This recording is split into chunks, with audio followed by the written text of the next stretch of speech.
91.2 FM ध्वनि जेयू पे। और आज का जो शीर्षक है बड़ा ही एक ऐसा शीर्षक जो आम आदमी आम जनमानस से जुड़ा है। बात करेंगे ड्रग फ्री इंडिया की, बात करेंगे नशा मुक्त भारत अभियान की, बात करेंगे नशा मुक्त जो पखवाड़ा जो है, जो 12 जून से लेकर 26 जून तक जो कार्यक्रम चल रहे हैं देश भर में, किस तरीके से नशे के प्रति जो है लोगों का जो बढ़ता रुझान देखा गया है, किस तरीके से जो ड्रग के केसेस हैं वो दिन ब दिन बढ़ते जा रहे हैं, कैसे उनको कम किया जाए, कौन कौन सी ऑर्गेनाइजेशन इसमें जो है अपना एक अहम रोल जो है वो प्ले कर रही हैं। और इसी संदर्भ में हमारे साथ जुड़े हैं अमित तोमर जी, जो कि नारकोटिक्स कंट्रोल ब्यूरो जम्मू के रिप्रेजेंटेटिव हैं। और उसके साथ ही हमारे साथ विक्रांत शर्मा जी, जो कि farmer culture secretary university of Jammu रहे हैं, नेशनल अवार्डी भी हैं, अपनी समाज की सेवाओं के लिए उनको नेशनल अवार्ड भी मिला है। साथ ही साथ स्पिक मैके को भी रिप्रेजेंट कर चुके हैं एज ए स्टेट कोऑर्डिनेटर, और एक सोशल एक्टिविस्ट और एजुकेशनिस्ट भी हैं। दोनों लोग डिफरेंट फील्ड से हैं, एक ऑर्गेनाइजेशन को रिप्रेजेंट करते हैं नारकोटिक्स कंट्रोल ब्यूरो को, और दूसरे जो हैं वो समाज के डिफरेंट वर्ग जो हैं, एनजीओ सेक्टर है, सिविल सोसाइटी, उनके साथ काम करते हैं। और क्योंकि हमारा जो मकसद जो है किस तरीके से जो अवेयरनेस है वो समाज के अंदर जो ये बदलाव है, समाज के अंदर जो एक अवेयरनेस है ड्रग्स के प्रति जो है उसको बढ़ाए, इसी संदर्भ में सबसे पहले अमित जी बहुत बहुत धन्यवाद, आप हमारे साथ जुड़े, आपने अपना कीमती समय जो हमारे श्रोताओं को दिया। और खासकर नारकोटिक्स जो ऐसा विषय है जिसपे बात कम होती है, कानून भी हैं, बड़ी सी ऑर्गेनाइजेशन काम भी करती हैं, कई बार कोऑर्डिनेशन की कमी रहती है, ऐसा देखा गया है। क्या समझते हैं कि जो नारकोटिक्स कंट्रोल ब्यूरो जिसको आप रिप्रेजेंट करते हैं, एक अहम ऑर्गेनाइजेशन, आए दिन हम इनके बारे में पढ़ते हैं, ये एनसीबी क्या है, क्या काम करती है, और जम्मू के अंदर देखा जाए, जैसे आपने कहा जम्मू के अंदर इनका ऑफिस है, तो आपकी जो जुरिस्डिक्शन है, आपकी जो हद है, किस एरिया तक जो आप जो है काम कर सकते हैं, कैसे काम करते हैं? धन्यवाद। नारकोटिक्स कंट्रोल ब्यूरो एक ड्रग लॉ एनफोर्समेंट एजेंसी है। अवैध पदार्थों की तस्करी को रोकना और ड्रग तस्करों को गिरफ्तार करना शामिल है। इसमें एनसीबी अन्य देशों के साथ भी सहयोग करती है ताकि ड्रग तस्करी को रोकने में मदद मिल सके। यह संयुक्त राष्ट्र और अन्य अंतर्राष्ट्रीय संगठनों के साथ मिलकर काम भी करती है। हमारी दो जोनल यूनिट है, एक जम्मू जोनल यूनिट है, एक जम्मू जोनल यूनिट और एक Srinagar zonal unit. Jammu zonal unit के अंदर में 10 डिस्ट्रिक्ट है और श्रीनगर जोनल यूनिट के अंदर में भी 10 डिस्ट्रिक्ट। जोनल डायरेक्टर से जो नीचे है वे हमारे असिस्टेंट डायरेक्टर है, एडी, और उनसे नीचे है सुप्रिटेंडेंट से नीचे हमारे आईओज और जीआईओज। आईओज और जीआईओज हमारे क्या नाम है, जैसे उनको फर्स्ट इन्फॉर्मेशन मिल गई, फर्स्ट इन्फॉर्मेशन को वे डेवलप करते हैं। उसके बाद उसको जो उसमें ड्रग्स के साथ पकड़ा जाता है उसको फिर क्या नाम है, उसको स्टेटमेंट के बिहाफ पे उसको अरेस्ट करते हैं, फिर उसको आगे कोर्ट में प्रोड्यूस करके आगे की कार्रवाई करते हैं। ठीक है। उसके बाद इसमें कमर्शियल क्वांटिटी होती है, कमर्शियल क्वांटिटी 180 डेज़ की होती है। 180 डेज़ के बाद फिर इसमें कंप्लेंट फाइल करते हैं, जिसको चार्जशीट भी बोलते हैं। चार्जशीट के बाद फिर उसमें ट्रायल शुरू होता है, उसमें एविडेंस होती है, और एविडेंस के नाम है, एविडेंस के बाद फिर उसमें कोर्ट में डिसाइड होता है कि कन्विक्शन। हम अपनी तरफ से ज़्यादा से ज़्यादा उसमें सज़ा का प्रावधान रखते हैं।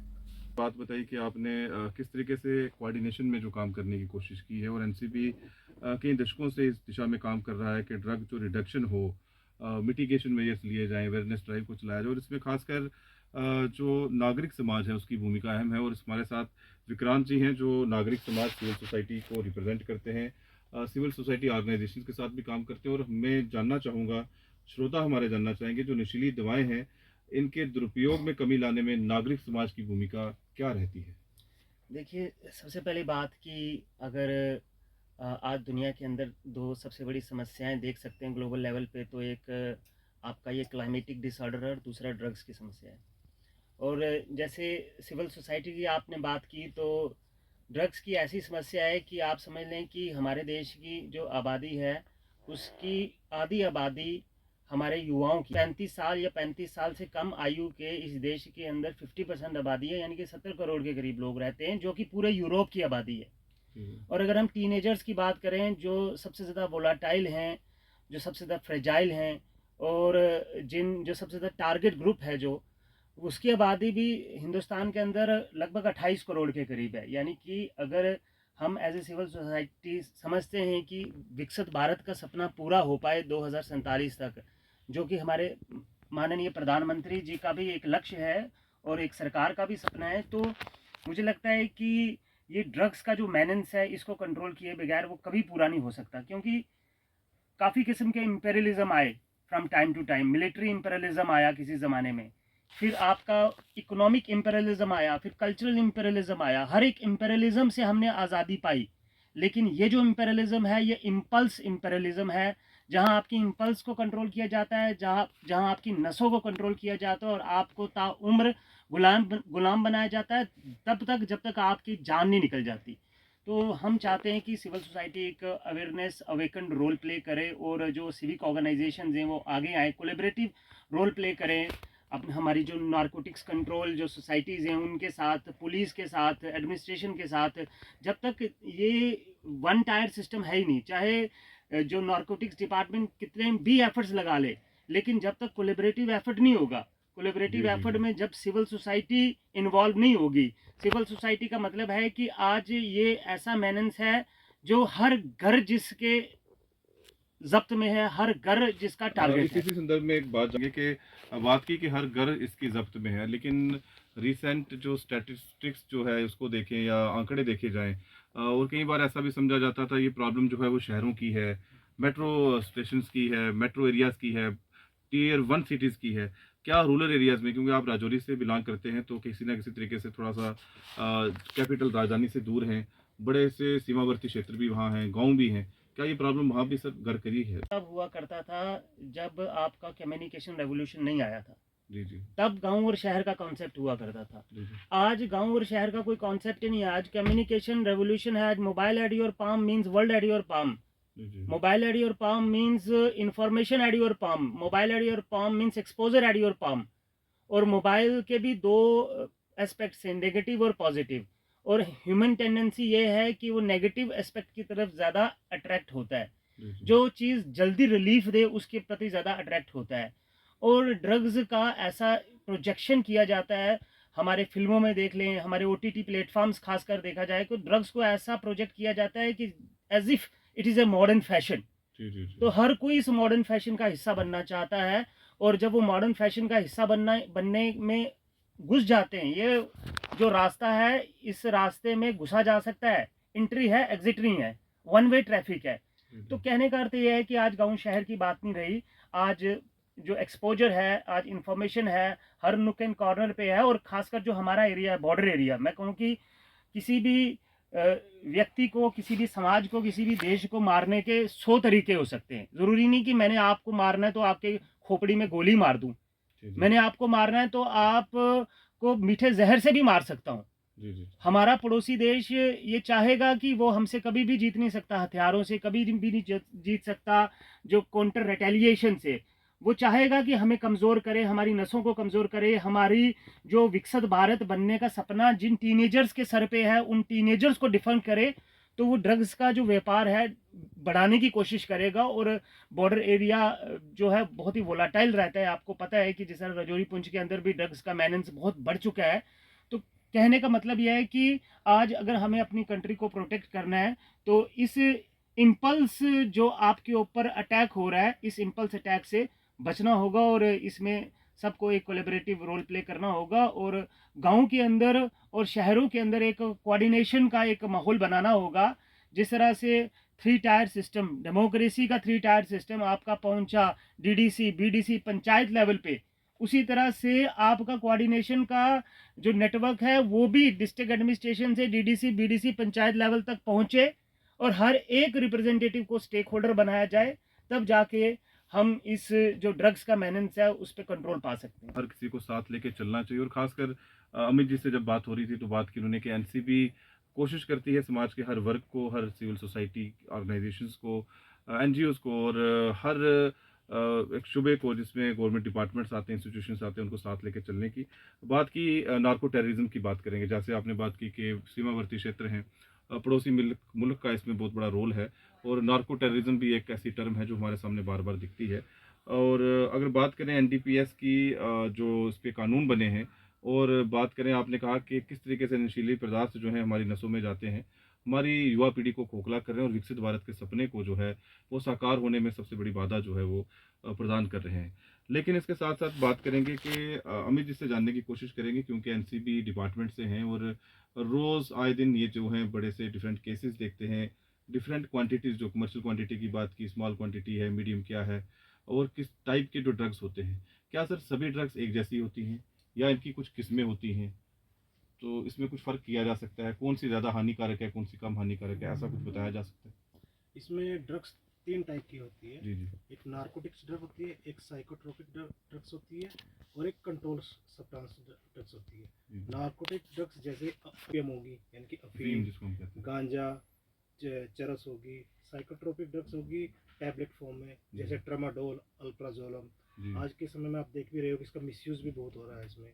हाँ जी। और कंट्रोल सब्सटेंस में होगी, इसमें ये एफिड्रीन एम्फेटामाइन्स। होगी, सूडो एफिड्रीन होगी, डबल ए यानी कि एसिटिक एनहाइड्रेट, जिसमें मतलब नॉर्मल ड्रग्स को हाई ड्रग्स बनाने का भी। तो आप कहने का मतलब इसको कुछ केमिकली इनको हाँ, इनहैंस किया जाता है, मिक्सचर किया जाता है। जी जी जी। जी, जी। और जैसे सब बता रहे थे बॉर्डर एरिया में आज के मतलब अभी ड्रोन भी काफ़ी डिफिकल्ट हो गए हैं। ड्रोन से भी ड्रग्स, वेपन अच्छा। काफ़ी मात्रा में पाकिस्तान से अपने इंडिया में आ रहे हैं। और इसमें एजेंसी भी मतलब काफ़ी एफर्ट्स कर रही है इनको कंट्रोल करने के लिए। और एनसीबी अभी अवेयरनेस भी करी है। जैसे हमारा 12 जून से 26 जून तक एक पखवाड़ा चलाते हैं हम, नशा मुक्त नशा पखवाड़ा की मुक्त बात पखवाड़ा की जो आपने। चलाते जी, हैं। जी। और इसमें हम जगह जगह जाके school, college, bus stand, railway station, airport, यहाँ पे हम अवेयरनेस करते हैं, मतलब जागरूकता मतलब फैलाने में जो फैलाने आप में। मदद करते हैं। तो इसमें सर कोई क्योंकि ये तो सर जैसे हमारी एक मानस हेल्पलाइन है जिसमें 1933 पे आप कोई भी व्यक्ति कॉल करके कोई भी इंफॉर्मेशन ड्रग्स के रिगार्डिंग वो दे सकता है। और उसमें ईमेल भी है,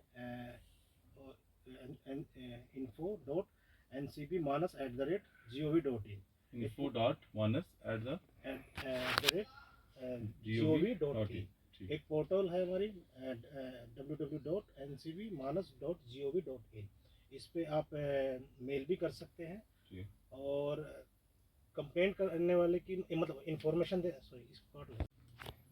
तो जैसे कि आपने मानस हेल्पलाइन के लिए बताया कि कैसे ये काम करती है, आपने ईमेल एड्रेस भी शेयर किया, पोर्टल की डिटेल्स जो हैं वो भी शेयर की। लेकिन एक बड़ी चीज़ जो सामने आती है, क्योंकि कई बार आप जो है एक हक किसी को देते हैं, बस उसके रिड्रेसल के लिए कोई चीज़ मिलती नहीं है। और बड़ी बार देखा गया है कि आज की डेट में विटनेस प्रोटेक्शन की बात होती है। आप क्रिमिनल जस्टिस सिस्टम के अंदर देखेंगे तो विटनेस किसी ना किसी की मदद करने के लिए आता है और कोशिश करता है कि जो न्याय प्रणाली है वो किसी तरीके से, शुद्ध तरीके से, त्वरित न्याय लोगों को मिले। लेकिन कई बार विटनेस जो है वही गायब हो जाता है, या तो उसको मार दिया जाता है या उसको प्रताड़ित किया जाता है। तो उसके लिए विटनेस प्रोटेक्शन स्कीम जो है हमारे पास कानूनी प्रावधान में है। और खासकर विसल ब्लोअर एक्ट की बात भी करेंगे।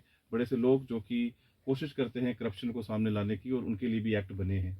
बट जब मानस हेल्पलाइन की आपने बात की, आपने कहा कि कोई भी जानकारी किसी के पास है, तो याचिकाकर्ता किसी भी तरीके से आपके सामने आता है, वो बात करता है, क्या उसकी जो गोपनीयता है, उसका नाम, उसका एड्रेस, उसकी पहचान, उसकी आइडेंटिटी, वो कोई और पर्सन और व्यक्ति जो है वो देख सकता है? क्या आप वो किसी के साथ शेयर करते हैं? क्या उसको ये आश्वासन दिया जाता है कि जो तुम्हारा जो पर्सनल डिटेल्स हैं, क्या उसको बिल्कुल जो है वो गोपनीय रखा जाएगा, सीक्रेट रखा जाएगा, ताकि उसको कोई भी थ्रेट जो है किसी से ना हो? ऐसा प्रावधान है सर? बिल्कुल सर, एनडीपीएस में भी प्रावधान है। और जो भी हम ड्रग्स की हमारे पास हमको इनपुट देता है उसकी आइडेंटिटी वो हम गुप्त रखते हैं। जी, जी। ख़ासकर सर आपसे अमित जी एक और बात जानने की कोशिश करेंगे। आपका जो एनसीबी का जो ऑफ़िस है, उसके अंदर जागरूकता के लिए जो है, आज की डेट में तो जो नशा मुक्त पखवाड़ा है, आज की डेट में तो ये जो पखवाड़ा है, ये गवर्नमेंट ऑफ इंडिया का एक दिशा निर्देश कहिएगा, या एक ऑब्लिगेशन है, या एक हम कहेंगे कि उनका एक डायरेक्शन है कि भाई इसको हर किसी इंस्टीट्यूशन के साथ, गली मोहल्ले, एक नुक्कड़ नाटक के थ्रू या सेमिनार्स के थ्रू लोगों तक पहुंचाना है कि एनडीपीएस के अंदर कौन कौन सी जो ड्रग्स हैं वो कॉमनली जो है तौर पे लोग यूज़ करते हैं। और ख़ासकर मानस हेल्पलाइन एक बड़ा ही एक अच्छा इनिशिएटिव जो है एनसीबी के द्वारा, भारत सरकार के द्वारा लिया गया। और ख़ासकर क्या क्या जो फीचर्स हैं उस हेल्पलाइन के, कैसे इंफॉर्मेशन को गोपनीय रखा जाता है, जो पर्सन जो है वो याचिका करता है या जो इन्फॉर्मेशन देता है, उसको बचाने के लिए हर अनथक प्रयास जो है वो एनसीबी जो है वो प्रयास कर रहा है। और इसी के साथ साथ बात करते हैं as a civil society organisation, क्योंकि आप बड़े से सामाजिक जो संगठन है उनसे भी जुड़े हैं, और एक डिफरेंट जो कम्युनिटीज़ हैं वहाँ की, उनके साथ भी आपका एक अच्छा लाइजनिंग है, बातचीत होती है, डिफरेंट अवेयरनेस ड्राइव भी आप चलाते हैं आए दिनों। सर, क्या चुनौतियाँ रहती हैं as a civil society organisation member होने के नाते, या किसी संगठन के साथ आप चलते हैं, as far as identification of persons जो कि ड्रग एडिक्ट्स हैं या ड्रग एडिक्ट्स की तरफ जा रहे हैं, या कौन से फैक्टर्स हैं जो आपने पहले भी बात की, फैशन इंडस्ट्री की बात की, इसको एक न्यू नॉर्मल के तौर पे देखा जा रहा है, क्योंकि एक ज़माने में स्मोकिंग जो था वो मूवीज़ में जो है बड़ा कॉमन था और बच्चों ने स्मोकिंग करना ओपन शुरू कर दिया, और आज की डेट में जैसे आपने कहा कि ड्रग को एक बड़ा न्यू नॉर्मल लिया जा रहा है। सो क्या फैक्टर्स हैं, क्या आइडेंटिफिकेशन के माध्यम से चैलेंजेस जो हैं, खासकर चुनौतियां क्या as a civil society organisation जो है आप फेस करते हैं, किसी के बारे में मालूम पड़ता है तो कैसे रोक सकते हैं, और क्या समाज में आप ऐसी चीज़ें देखते हैं जिनको आप मोटे तौर पे बता सकते हैं ये चुनौतियां हैं, अगर इनको कैटर किया जाए, इनको मिटिगेट किया जाए, इनको रेगुलेट किया जाए, तो ड्रग एडिक्शन जो है या ड्रग डिमांड की जो रिडक्शन है वो किसी न किसी तरीके से कम होगी। देखिए, अगर चुनौतियों की बात करें तो सबसे बड़ी चुनौती ये है कि अगर बच्चे ड्रग्स लेते हैं तो उनके माँ बाप इस चीज़ को एक्सेप्ट ही नहीं करते कि उनका बच्चा भी ख़राब हो सकता है। मेरे एक साथी हैं राजौरी में, वो स्कूल चलाते हैं, तो उन्होंने एक बच्चा 9th स्टैंडर्ड में था, तो उसके पेरेंट्स को बुलाया, मदर को बुलाया और कहा कि जी आपका बच्चा जो है उसके जो बिहेवियर है उसके बिहेवियर में चेंजेस आ रही हैं, और हमें लगता है कि इसके साथ ही सुनाते हैं कि ये बच्चा जो है आपका कहीं ना कहीं ड्रग्स लेता है। तो वो जो उसकी मदर थी बच्चे की, उसने बड़ी वायलेंट तरीके से रिएक्ट किया और स्कूल को ही डिफेम किया, और उसके प्रिंसिपल को बोला कि आपके ऊपर एक्शन लूँगी, आप मेरे बच्चे को बदनाम करना चाहते हो, आप हमें बदनाम करना चाहते हो, हम अच्छे घरों से बिलोंग करते हैं। जी जी। इन रिटर्न 1 महीने के अंदर क्या होता है कि उस बच्चे का बाइक का एक्सीडेंट हो गया और उसकी दोनों टांगें फ्रैक्चर हो गई। अब वो बेड पे था, घर पे जब बेड पे था तो 1-2 दिन जब उसे डोज नहीं मिली तो बच्चे ने एबनॉर्मल बिहेवियर शो करना शुरू किया, और उसने वायलेंट हो गया, अपनी मदर को बोला मेरे दोस्तों को बुलाओ, खुद को बाइट करना शुरू कर दिया, और उसने हिटिंग करना शुरू कर दिया दीवार को, और तब उसने अपनी मदर को बोल के दोस्त को बुला के उसने कहा मुझे वो टेबलेट चाहिए, वो मेरी टेबलेट खानी है। तब जाके उसकी मदर को लगा कि जो एक स्कूल से बताया जा रहा था प्राइमरी तौर पे इन्फॉर्मेशन, वो इन्फॉर्मेशन ठीक थी। बाद में उस बच्चे को जो आपके सुधार गृह होते हैं वहाँ जी जी। भेजा गया। और इस तरह की बड़ी चुनौतियाँ होती हैं। कई बार क्या होता है कि हम इस चीज़ को हम एज ए ये ना लें कि ये चीज़ जो है, जब एक स्टिग्मा की तौर पे मत लें। अगर जी एक जी। बंदा ड्रग्स में चला गया है तो इन्वॉल्व हो गया है किसी भी कारण से, कोई भी XYZ रीज़न रहा हो, तो उसे हम एक बीमार समझें, हम सोचें कि ये बीमार है और ये वो बीमार है जिसकी बीमारी का हमें इलाज करना है, और प्राइमरी इलाज ये है कि उसकी काउंसलिंग की जाए, जी हाँ। उसके साथ टाइम स्पेंड किया जाए, उसको उसके मूड को चेंज करने का प्रयास किया जाए। मेरा एक स्टूडेंट था, उसकी मदर 12th क्लास का स्टूडेंट था, तो उसकी मदर एक दिन आई और उसने कहा कि मेरा बेटा, वो रोने लगी कि मेरा एक ही बेटा है एंड वो बच्चा मेरा जो है वो ड्रग्स लेता है। तो मुझे यकीन ना हो, वो बच्चा 98% नंबर 10th में, और मैंने कहा ये तो पॉसिबल ही नहीं है, आप झूठ बोल रहे हैं। मैंने बच्चे को बुलाया और बच्चा, क्यों कई बार क्या बहुत बार होता है, इंसान जिस गलत आदत में फंस जाता है, इंसान चाहता है कि मैं इससे बाहर निकलूं, जी जी। लेकिन इम्पल्स कंट्रोल हो जाती है तो वो बाहर नहीं निकल आ पा रहा होता। वो बच्चा मेरे पाँव पड़ गया, मुझे कहने लगा सर मैं टिक्की भी लेता हूँ, छुआरा भी लेता हूँ, इंजेक्शन भी लेता हूँ, ये भी लेता हूँ, वो भी लेता हूँ, गांजा भी लेता हूँ, मुझे बचा लो। जी जी। देन आफ्टर हमने उस बच्चे के ऊपर टाइम स्पेंड किया 2-4-5 महीने, और उसके बाद 1 साल वो भी काउंसलिंग सेंटर में बाहर पंजाब भेजा, और बाद में आया उस बच्चे ने 625 नंबर लिए नीट में। की चुनौती सबसे बड़ी आती है कि जो ड्रग्स में इन्वॉल्व हैं वो चाहते हैं कि उनके छोटे भाई और रिश्तेदार इन्वॉल्व ना हों। जी जी। वो कहते हैं कि हमारी ज़िंदगी तो बर्बाद होगी या कम से कम इनकी ना हो। और उनका ये भी एक कहना होता है कि अगर हम सामने आएंगे अगर हम सामने आएंगे तो आउट ऑफ करप्शन हम ही कुछ ले जाएंगे। पॉइंट पे बैठ के इसका व्यापार कर रहे हैं, उनकी साठगांठ होती है कहीं ना कहीं सिस्टम के साथ, उन लोगों का कहना है। तो कहीं ना कहीं ये जो अप्रीहेंशन है कि अगर हम सामने आएंगे तो हम ही टारगेट बन जाएंगे, हमारे ऊपर ही एक्शन हो जाएगा, हमारा ही चारों तरफा घेराव हो जाएगा। ये जो एप्रीहेंशंस हैं ये भी निकालनी पड़ेंगी, वो तभी निकलेंगी जब सिस्टम बिल्कुल स्पष्ट तरीके से, कोहेरेंट तरीके से, कोलैबोरेटिव मोड में आके पुलिस डिपार्टमेंट, खासकर पुलिस डिपार्टमेंट का एक बहुत बड़ा रोल है। पुलिस डिपार्टमेंट के ऊपर बहुत से सवालिया निशान भी लोग करते हैं, लेकिन रोल भी पुलिस डिपार्टमेंट का है कि वो फेवर विन करना, और उसके बाद सिविल सोसाइटी के अंदर, उसके बाद एनजीओज का, उसके बाद मीडिया का, और उसके बाद हर एक फैमिली का, उसके बाद एनसीबी तो एक आप सोच लें कि एक पाइनियर ऑर्गेनाइजेशन है, उनका रोल ही पाइनियर है, उनका रोल जो है वो ड्राइविंग सीट पे रोल है। तो बाकी सब लोगों को मिल के इन चुनौतियों से बाहर आना है, और हमें प्रयास करना है कि ये जो चुनौतियां हैं, जिन चुनौतियों के कारण कंट्रोल नहीं हो पा रहा, अगर आज हम ड्रग्स की बात कर रहे हैं, हर साल हम देखें ग्राफ बढ़ता जा रहा है, तो कहाँ है हमारी अचीवमेंट? फिर हमारी अचीवमेंट कहाँ है? कि इसका मतलब कहीं ना कहीं हम फेलियर है, तभी ग्राफ बढ़ रहा है। हर साल ड्रग्स के केसेस बढ़ने का मतलब ये है कि हमारा कहीं ना कहीं फेलियर है, हमारी कोलेबरेशन में कहीं ना कहीं फेलियर है। और वो कोलेबरेशन में सक्सेस तभी दिखेगी कि अगर इस बार अगर केसेस 10,000 आए तो अगले साल 8,000 आए, फिर उससे अगले साल 6,000 आए। अगर 10 का 25,000 हो जाएगा, इसका मतलब हमारा जो कोलेबरेशन है वहाँ उसमें कहीं ना कहीं कमी है।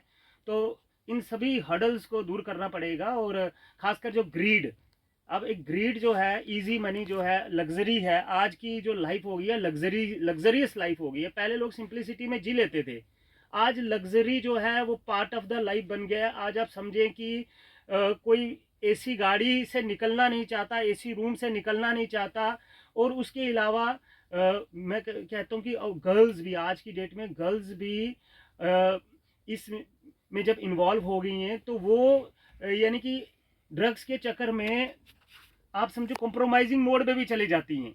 ऐसे हमने बहुत से केसेस सोसाइटी के अंदर देखे।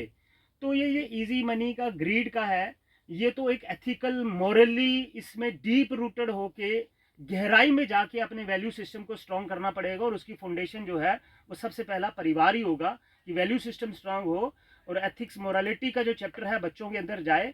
बच्चे सिर्फ आपके प्लास्टिक फैब्रिकेटेड मॉडर्न टाइम के वो टॉय ना बन के रह जाएं जो खिलौना कभी भी टूट जाए। की ज़रूरत है। और ख़ासकर आपने रिहैबिलिटेशन का जो मॉडल है, आपने कहा कि जो भी एडिक्ट है उसको मरीज़ की तरह समझना चाहिए, उसको ये समझना चाहिए कि साइकोलॉजिकली इल है, और जो समाज है, समाज उसके लिए एक अस्पताल की तरह काम करे, हॉस्पिटल की तरह काम करे, ना कि एक बेड़ियों की तरह, केज की तरह। और जो आपने बात की स्टिग्मेटाइज करने वाली, क्योंकि जब तक स्टिग्मा अटैच होगा, जब जब लॉ इन्फोर्समेंट एजेंसीज सख्ती से पेश आएंगी ऐसे लोगों पे, तब तक जो है मुझे लगता है कि एक रुख जो है सोसाइटी की तरफ आने का, सोसाइटी की तरफ री इंटीग्रेशन होने का, या सोसाइटी के साथ फिर से आम जिंदगी जीने का, वो मुश्किल होता दिखेगा।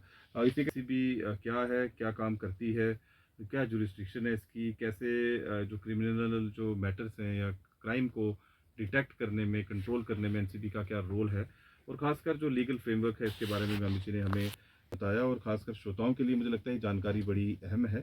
और ख़ासकर जो मानस हेल्पलाइन है, मुझे लगता है एक ऐसा हेल्पलाइन जिससे बहुत ही फ़ायदा जो है आम लोगों को, जनमानस को होने वाला है, ताकि कैसे नारकोटिक्स के जो केसेस हैं उसमें रिडक्शन की जाए।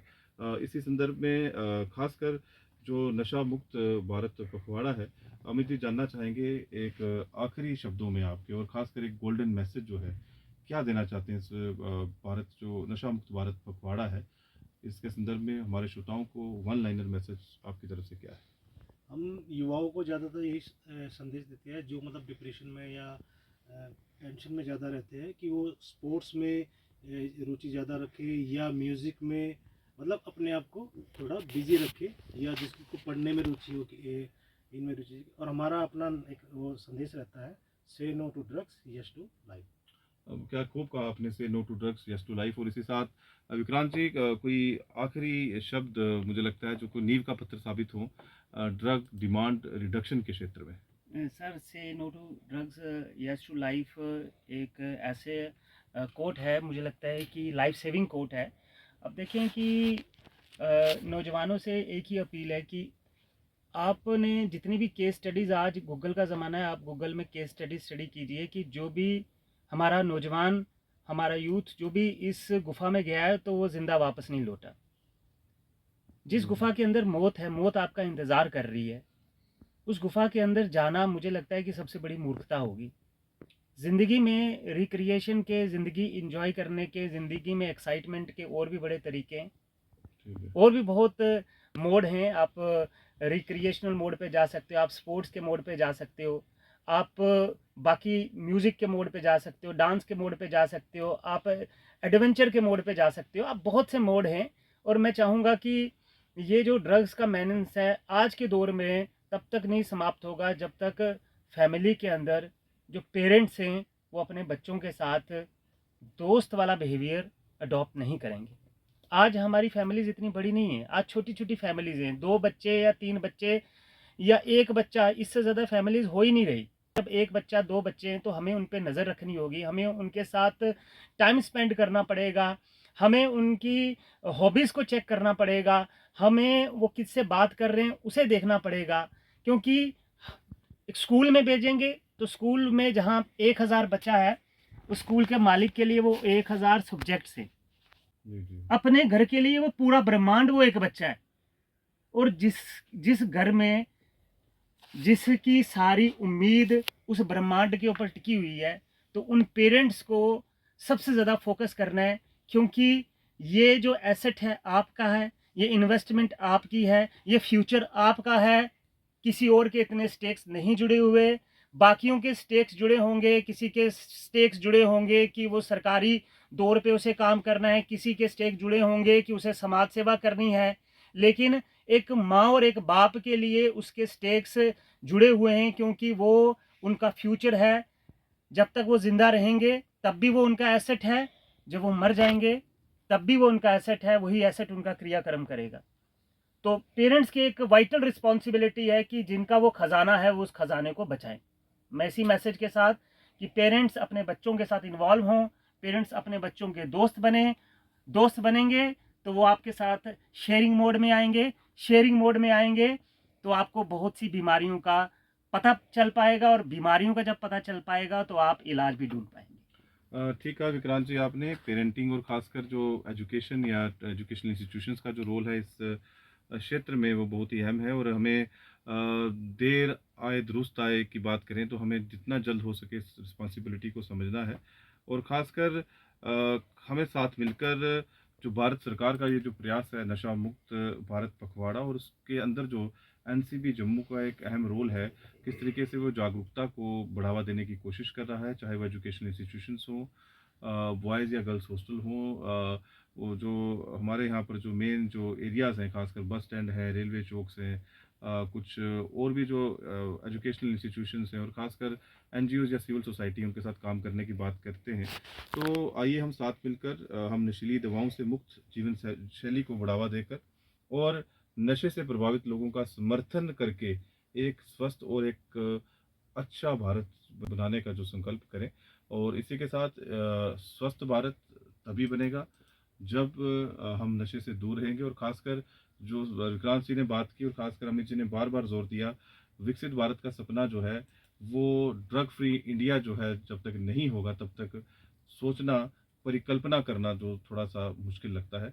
आइए हम सब मिलकर इस मुहिम के साथ जुड़ें, अपने घर में, आस पड़ोस में, अपने दोस्तों को ये बताने की कोशिश करें कि नारकोटिक्स ड्रग्स या साइकोट्रॉपिक ड्रग्स क्यों आपके लिए हानिकारक हैं, क्यों, क्योंकि ये एडिक्शन करती हैं, क्या क्या इसके इलाज हो सकते हैं, कौन कौन से जो लॉ इन्फोर्समेंट एजेंसीज हैं इसके लिए काम करती हैं, खासकर उसमें एनसीबी एक प्रमुख ऑर्गेनाइजेशन है।